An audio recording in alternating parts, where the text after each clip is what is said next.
In this video, I'm going to talk about a plan I have to use less water in my garden while using longevity spinach. Stay tuned.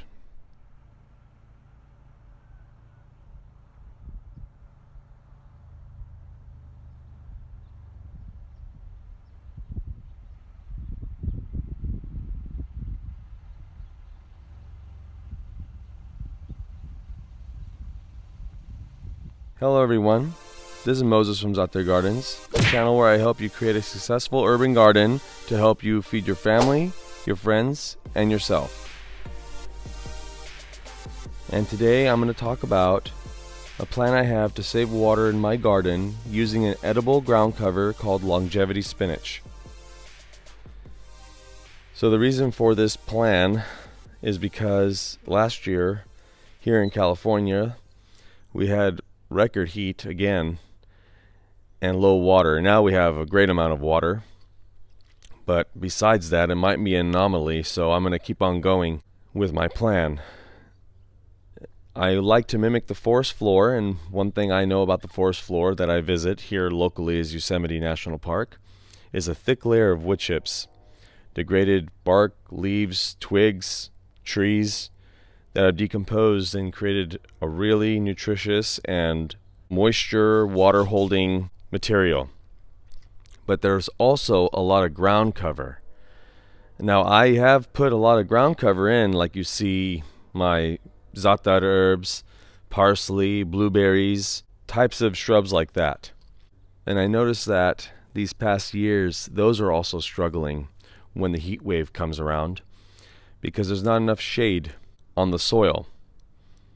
So I decided to plant longevity spinach along here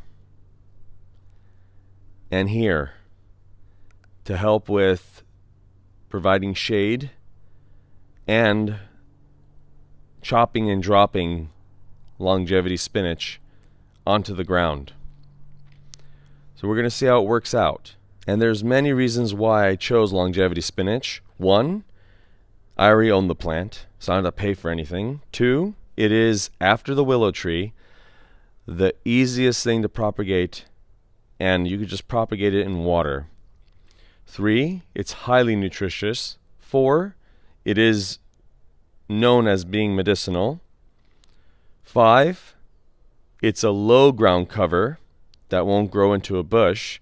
And six, it's not invasive. Most of the seeds that come out from the longevity spinach are sterile. If not all of them are sterile.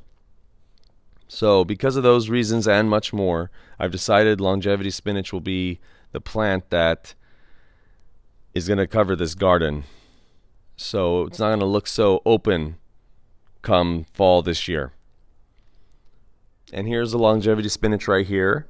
Okinawa is to the left, longevity is to the right and in the front and back. It grows low, maxing out at about 1.5 feet tall, grows out and then up, out and then up. Okinawa on the left grows more of a bush type.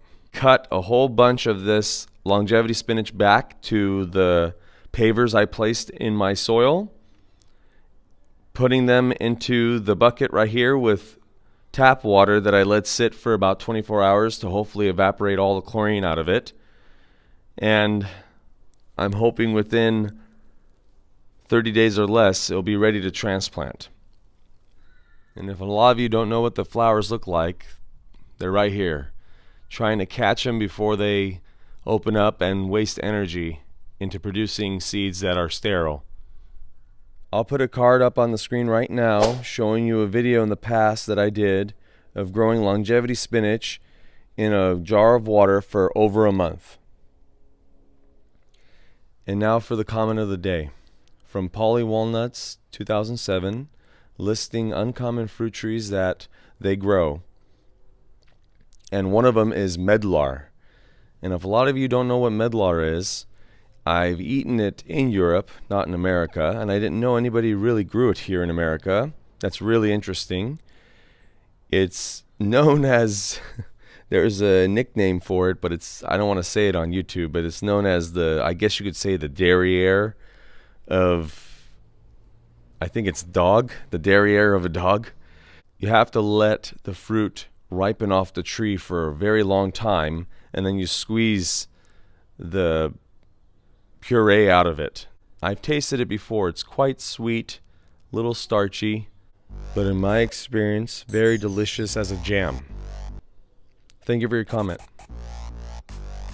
And remember, if you want to create a successful urban garden, make sure to subscribe. And as always, happy gardening. Okay, like, share, subscribe, and thanks for watching, everyone.